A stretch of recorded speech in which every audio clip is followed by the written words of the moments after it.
Okay. All Anyway. right. With that being said, with Brian huffing and puffing, welcome to Shielded Voices. This is your midweek update. Yes, it is. This is hopefully released halfway through your week. This is a point where you can pause, breathe, and it's halfway through. And We got Thursday, Friday left. just listen to kids in the background playing joyously, and it's all good. We'll see how well this goes. Like we said before, man, who cares? It's your kids. It's life. It's life. It's part of life. It's absolutely part of life, and it's part of life that I don't have to fucking deal with anymore. Yeah. Most of the time I can't even hear myself think because of how loud they are, so I think they're behaving themselves. Yeah, it's all good. It's all good. It's all good. How's your week been, Brian? Hot. In the HVAC, especially the commercial HVAC business, we're going gangbusters right now. And when I say hot, let's be honest, man. It's the Pacific Northwest. Like, I'm not going to say who, but there are certain school districts that are shutting schools down early because it's 95 degrees. Like, is this for real? Like, I don't. What happened to this generation? And I get it. Some of these older schools, well, they don't have air conditioning. Well, if they don't have air conditioning, then we sure didn't when I went to school. And I don't remember ever getting out because of the sunshine being out. I don't know. Yeah, well, our heat-related illness training is, hey, find shade every 15 minutes or something similar. But we work out in the environment. We don't have a choice. Well, that and the Kevlar you guys wear too, right? Like I remember the days of you getting dispatched to a crash and you're standing on a crash. As soon as that Kevlar heats up, it never cools down. Yeah. You get in the car, you turn the air conditioning on, it don't matter. So, man, I don't miss that. I'm not gonna lie. Man, you're just cooking out there. Oh, cooking. Friday, I was standing around on a fatal motorcycle crash. Mm-hmm. And it wasn't one of those 90-degree days, but it was up there. Right. And just sweating and 4 hours on the blacktop. Yeah. Wearing all black. Oh, yeah. Right? And like you said, I'm guessing you wear some sort of ceramic plates as well, too. If you get that on top of your Kevlar and that heats up, you're done. Yep. You're done for. Not to mention, a lot of people that listen to this know what it's like, doing that kind of work. But for those that don't, it's these guys and gals are out there wearing all black, wearing ceramic plates and Kevlar, and they are on the average 35 pounds heavier on duty than off duty just from gear. Now, couple that with, the weather being hot, yeah, man. Thank you guys. Yeah, that's why we have to do that heat related training. Sure. Yeah. Oh, my words are all jumbled today. I'm tired. Uh-oh. I took my medication now, so that's a good thing. Medication. Got it. I should probably take some medication, like 5 milligrams of it. My brain is all scattered today. I've been working on so many different projects. I've been working on going? Relapse Ready. It's going good. Yeah. Working on advertising, just getting my name out there. Nice. Getting some more merch stuff put together. Yep, I got lots of merch on the shop. Mm-hmm. But it's hard to start out from nothing, and it's easy to lose focus on where you want this to go, where I want my project to go. I have one direction, but there's all these different offshoots of where I want to take it, but I need to concentrate. But I've just been working on so much of it, and my brain is just fried. It's nice to have this period where we can sit down and chat and just disconnect from it right now. Well, it was one of those things when I was on my way home from work today, and it's like, we need to connect more, right? Because both of us going back to jobs and stuff like that, it's like, no, we're just going to do this. Like, I got time. I'm going to get home. Still had to wrap up a few things for work, but then need to connect, like you said. Just connect with our listeners. I'd like to put put a plug in for those people that do listen, and obviously people that have worked for, or are affiliated with the agency that Mitch works for, and the one that I formerly worked for. One of our medically retired sergeants just released a book, and it is man, it's a must read. And I know that's coming from us who lived that event with him that he wrote his book about. But the book is called Ambushed by retired Sergeant Jeremy Braun and his wife, Joy Braun. You can find it on Amazon. It's like 17 or 18 bucks. Absolutely worth the read. I devoured it. And there were times that I'm laughing because I remember, and then times I'm crying, like reading this book. My wife is now reading it. I just want to put a plug out there. Please go to Amazon, look for the book Ambushed by retired Sergeant Jeremy Braun. It's just such an we've actually talked about him on this podcast before with Leanne, as he was my very, very first FTO. But man, what a dude! Like just an amazing, God-fearing man. Taught so many people so much, and then he, if a human being could physically walk through hell, he did it. And I'm saying that metaphorically. In a nutshell, he tells you the story of who he is as a Christian, as a husband, as a father, as a cop. To put it quite frankly, he got the shit shot out of him on a call that a lot of us were a part of, and came through it. And to hear his story and the struggles and how he came through it, man, if you haven't read it yet, Mitch, I'm telling you, dude, like, yeah, it gives me chills. I need to pick it up. I know a lot of people that I work with have picked it up and are starting to read it. Yep. Yeah. So I wanted to get that out there. Jeremy, if you do listen to this, thank you, man. Thank you for who you are. Thank you for everything that you taught me. Even though I'm older than you, because you always used to joke about it as your recruit. But seriously, man, thank you. You helped me tremendously in my career. So to Jeremy Braun and Joy, thank you both so much. Yeah, we'll make sure we get a link for their book. Put it in the description. Yeah, that'd be cool. Yeah. So sorry, I just went off on a tangent and totally interrupted like what you had going on, and then you had to disappear off camera to deal with kids. But whatever. Sorry, dude. I didn't want to interrupt that. Go back to Relapse Ready. Let's hear about this. No. I've been working on the advertisement aspect of it and just getting my name out there. It's proven difficult. Like? Advertising through Facebook, Instagram, putting my name on like recovery websites or mental health treatment websites, just getting my name and my story out there. Mm-hmm. Mm-hmm. So a lot of self-promotion. Okay. Are you getting any feedback yet, or is it still pretty new? It's still pretty new, and It's easy to get discouraged. Right? Yeah. I mean, when we first started this podcast, I didn't think it was going to get to where it is now. Me either. Yeah. I was easily discouraged when we first started this, but look where we're at now. So right. Just have to keep remembering that, and it's specific audience that listens to us, and it's going to be a specific audience for Relapse Ready. Well, and like we even say for Shielded Voices, like our whole goal is to just reach one. Right. And my bet is in Relapse Ready, you've probably already have, even just by talking about it, whether you know it or not. You know what I mean? Yeah. And I want to provide support and resource for those that are in early recovery, whether it's mental health or substance use. I want to be a resource.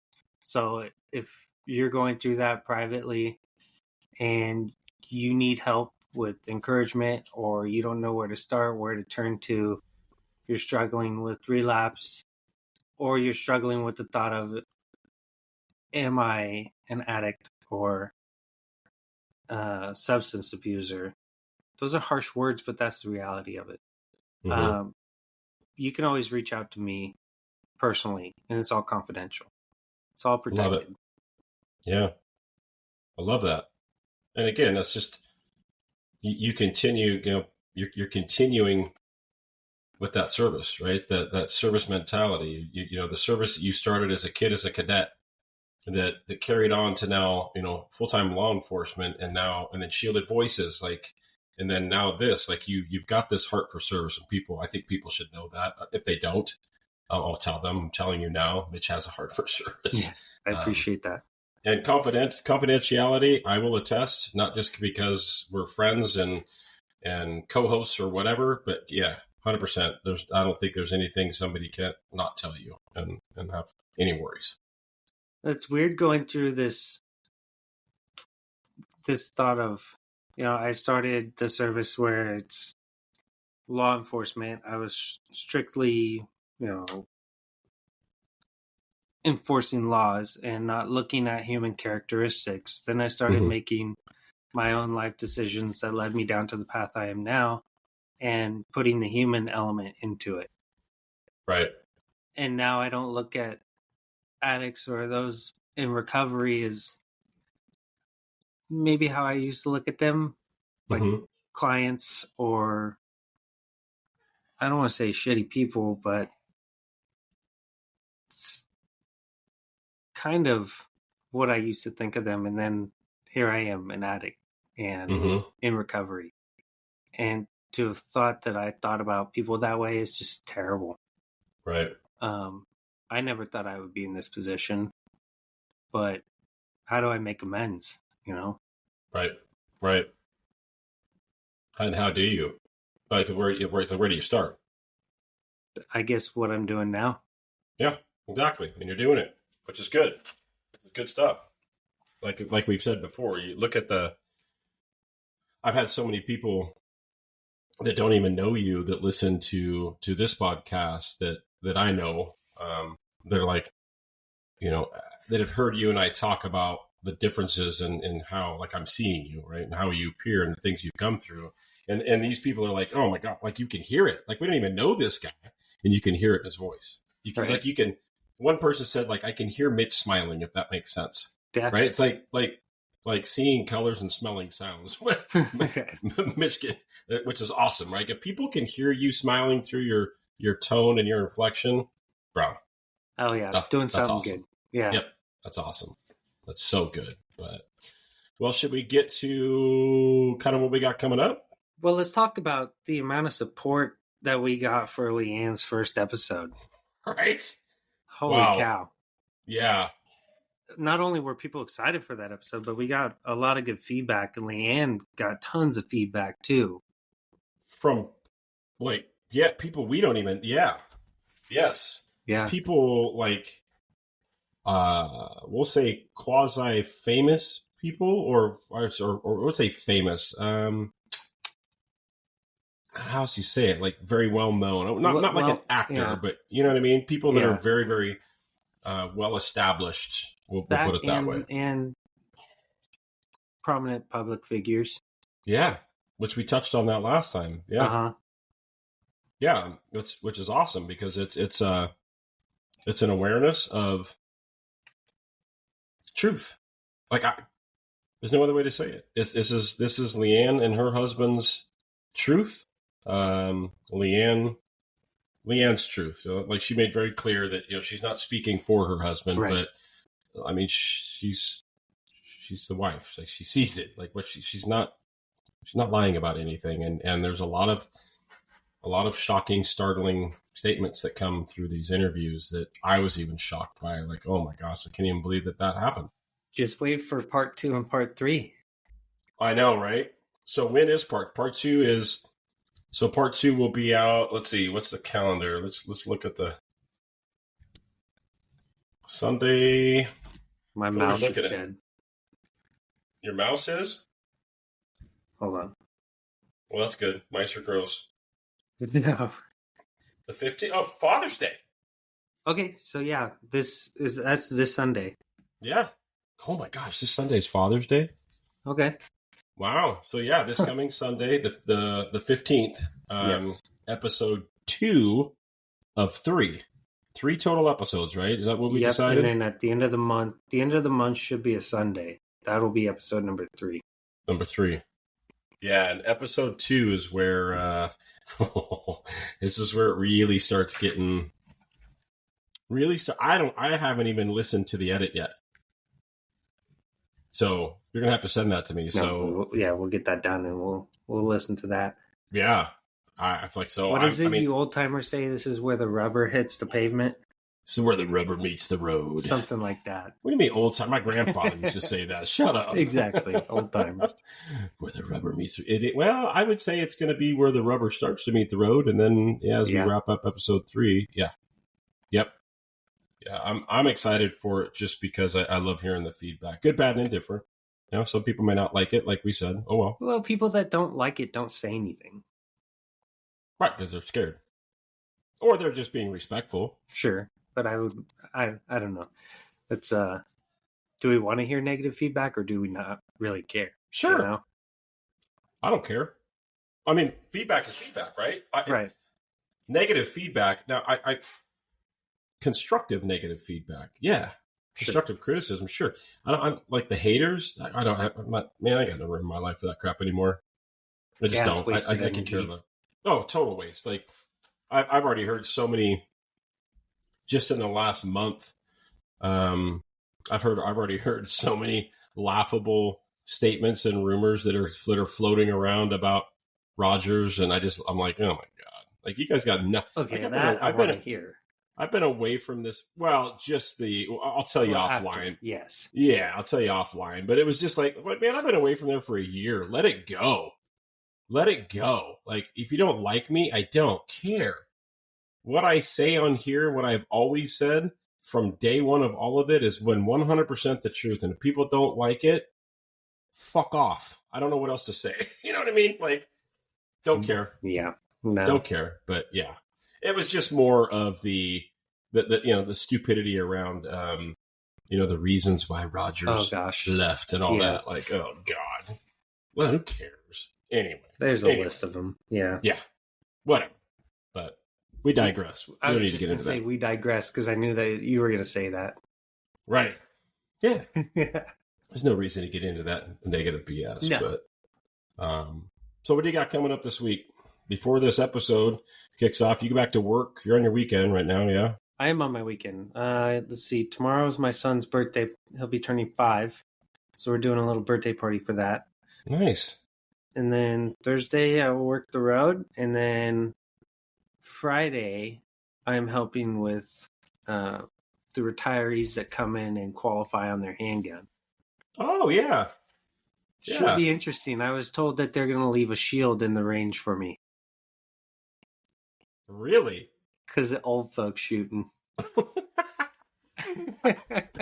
There is, and I won't say names, but there was one time as an instructor, we were at the range. We did DTs in the first part of the day, and then there are some retirees that came in for the last half of the day, not to do the retiree qual, but they're still like doing the part-time work across the street. Yep. And bro, I'm not even going to exaggerate this. I'm going to say it plain. This particular, and I love this person, always have. But this person dropped their gun 3 different times. Dropped their gun. Oh. And I'm like, this, they have to be like, no more. They have to be done. Yeah. They have to be done. I've heard stories of when they are done with the kneeling position, they'll put their gun on the pavement to stand up. They use it as a cane. Yes. Hey, guess what? From day one, we're all taught to use your resources. Hey, they're using their resources. I guess. Something like that. Okay. How dangerous is it to put your gun on the pavement to get yourself up your fingers off the trigger? Not at all. It's just cringy. It's just cringy. Oh. But yeah. I mean, yeah, it's No, that'll be interesting. Yeah, you'll have fun with that.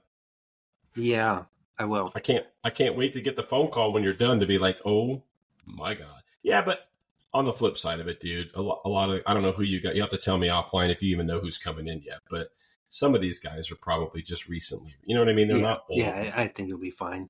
Yeah, it'll be fun. And they have such a good time. Yes. Like, I've been a part of some of those over the years, and it's just fun to reconnect. And all good guys and gals that we make fun because we can. Yeah. No. But the work week I just came off of was kind of shit with the fatal motorcycle crash. Can you talk about it? Well, it's turned into a criminal investigation, but it makes me want to sell my motorcycle. Just how simple that crash was, but it ended up fatal. Really? Yeah. Which, I mean, I say really like I'm surprised for the sake of the audience because I'm not. But was it just like a slow speed kind of thing? Just as a decision made by another driver, not the motorcycle rider. And isn't that the bigger percentage of them? Yes. Right? You were on cart, weren't you? No, the cart's open though. I'm interested. Right, and here's where I bring the mental health aspect into today's podcast. Mm-hmm. Dealing with all these traumas, all these horrific scenes that I've been on, incidents I've been involved in. I have a passion for crash investigations, but what I wasn't doing was coping the right way. Right, I was looking at alcohol. I wasn't going to therapy. All these unhealthy coping mechanisms. Now that cart is open again, and I'm in a better position, and I'm able to cope healthier. I think I'm interested in putting in for that position. I think you'd be good at it. Yeah, I do. Because you're smart like that. I'm not. You're smart like that. I appreciate that. I'm just not, dude. That's a lot of math. Yeah, but using all these tools to stay mentally fit in a position like that, I think is important and is key. I can see that for you. Like it's kind of I wouldn't say face the traumas, but it kind of puts you in a position to use the tools that you now have in your toolbox. Sure. Right? Yeah. I could see that. I do know I know a couple of people that were on that team. One in particular that, I mean, he had to get off just because it got to be too much for him. And for those of you that don't know, Carter's Crash Reconstruction Team,